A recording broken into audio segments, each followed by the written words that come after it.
जगन्नाथ जी बूढ़ी मैया की सेवा कर रहे हैं। जय हो। परंतु क्यों? जानने के लिए सुनिए ये कथा। उड़ीसा के प्रांत पर एक वृद्ध माता जी रहती थी। वो जगन्नाथ महाप्रभु को अपने पुत्र रूप में देखती थी और जगन्नाथ महाप्रभु भी उन्हें अपने माता के रूप में देखते थे।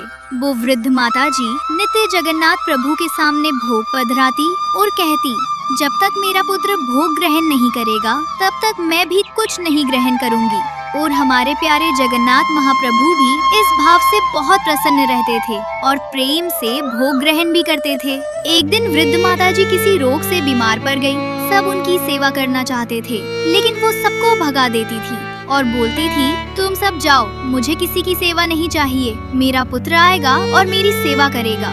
सब सोचते थे, अरे इन वृद्ध माता जी का तो कोई पुत्र है ही नहीं, तो ये किस पुत्र की बात कर रही है। और उसी क्षण हमारे जगन्नाथ महाप्रभु व्याकुल हो गए और सोचने लगे, मेरी मैया इतने बरसों से मेरा पुत्र रूप से सेवा कर रही है और इनका कोई नहीं है, इनकी सेवा तो मुझे ही करनी पड़ेगी। और साक्षात श्री जगन्नाथ महाप्रभु एक छोटे से बालक के रूप में प्रकट हो गए।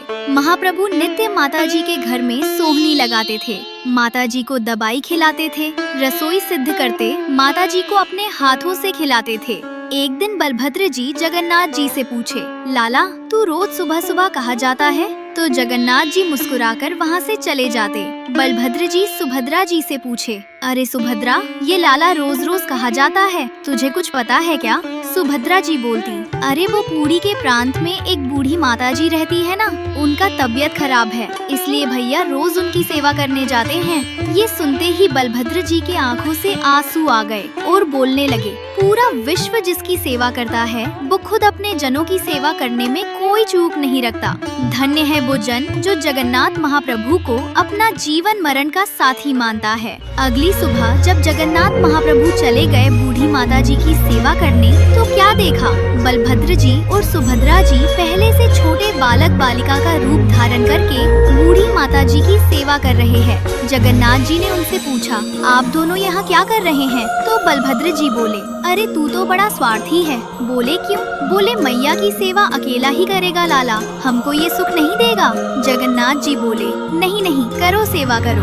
अब सुभद्रा जी प्रसाद पका रही है, बलभद्र जी झाड़ू लगा रहे हैं और जगन्नाथ जी बूढ़ी मैया की सेवा कर रहे हैं। अब उधर बैकुंठ में लक्ष्मी जी को ये बात पता नहीं थी, तो लक्ष्मी जी सोचने लगी कि ये तीनों भाई बहन मुझसे छुपा के जरूर कुछ करने जाते हैं, मुझे साथ नहीं लेके जाते। तो लक्ष्मी जी रूठ के बैठ गयी। जैसे ही लक्ष्मी जी रूठी तो पुरी में सब जगह अकाल पड़ गया। अब जगन्नाथ जी तो बड़ी दुविधा में आ गए, माता जी की सेवा कैसे होगी। तभी जगन्नाथ जी ने अपनी दिव्य दृष्टि से देखा कि लक्ष्मी जी रूठ के बैठी है। जगन्नाथ जी समझ गए कि इस परिस्थिति का कारण क्या है। तुरंत गए बैकुंठ और लक्ष्मी जी को मनाने लग गए। अब लक्ष्मी जी तो मान नहीं रही है, तो जगन्नाथ जी ने सोचा कि इनको कुछ दे के मनाना पड़ेगा। तभी उनको याद आया, लक्ष्मी जी को रसगुल्ला बहुत पसंद है, लेकिन रसगुल्ला भी कहाँ से लाते, सब जगह तो अकाल पड़ चुका था। तभी उनको याद आया कि उनका एक परम मित्र था गोपाल, उसके घर में अकाल नहीं पड़ा था।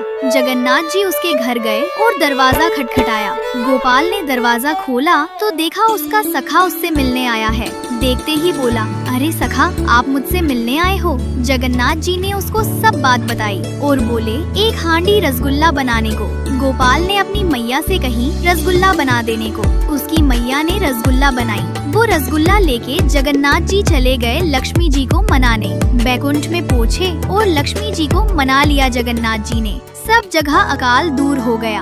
जगन्नाथ जी फिर से पहुँचे बूढ़ी मैया की सेवा में। बूढ़ी मैया की खूब सेवा की और उनको स्वस्थ किया। और जब बूढ़ी मैया को होश आया तो शंख चक्र गदा पद्मधारी ठाकुर जी प्रकट हो गए और बोले, मैया अब चलो मेरे साथ बैकुंठ। मैया बोली, जब ले ही जाना था तो इतनी सेवा क्यों की? जगन्नाथ जी बोले, जब मेरा कोई जन कष्ट में होता है, पीड़ा में होता है, तब उसका कष्ट दूर करने मैं ही आता हूँ। मैया बोली, अरे वो तो समझ आया, पर और कष्ट हरण भी तो कर सकते थे, वो क्यों नहीं की? जगन्नाथ जी बोले, मैया प्रारब्ध सबको भोगना पड़ता है। अगर मैं तुम्हारा कष्ट हरण करता तो तुम्हें दोबारा इस मृत्यु लोक में जन्म लेना पड़ता, और वो मैं नहीं चाहता। मैं चाहता हूँ मेरी प्यारी मैया मेरे पास ही रहे सदा सदा के लिए।